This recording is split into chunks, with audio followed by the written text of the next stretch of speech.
Bonjour, je suis Olivier Torres. Dans la vie professionnelle, je suis professeur à l'Université de Montpellier et à Montpellier Business School. Et dans la vraie vie, je suis président fondateur d'Amaroc, qui est le premier observatoire sur la santé des chefs d'entreprise et des entrepreneurs.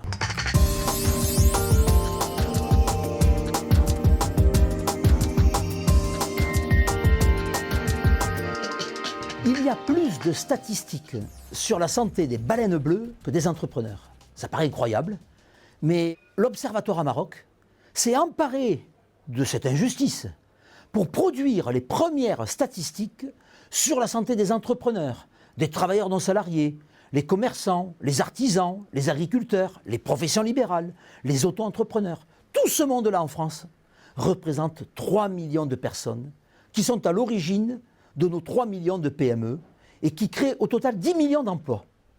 Alors, Amaroc, qui est un observatoire, a pour vocation d'étudier scientifiquement les relations entre la santé des entrepreneurs et la santé de l'entreprise. Et cette relation est extrêmement importante, mais surtout dans les PME.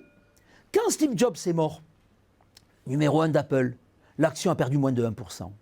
Quand Édouard Michelin, numéro 1 de Michelin, est mort noyé en 2006, l'action a perdu moins de 1%. Quand Christophe de Margerie est mort d'un accident d'avion en Russie, 48 heures après, il était remplacé.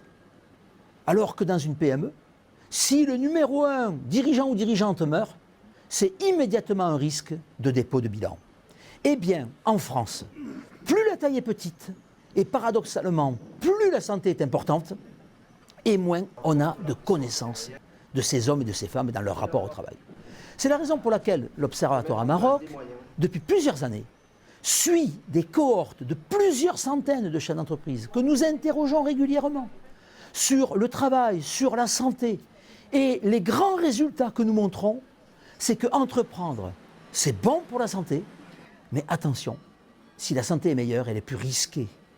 Et c'est la raison pour laquelle l'Observatoire a rejoint le portail du rebond, car un homme ou une femme qui a créé une entreprise et qui liquide son entreprise est en souffrance mentale. Il est en risque d'épuisement professionnel et parfois même, hélas, en risque suicidaire.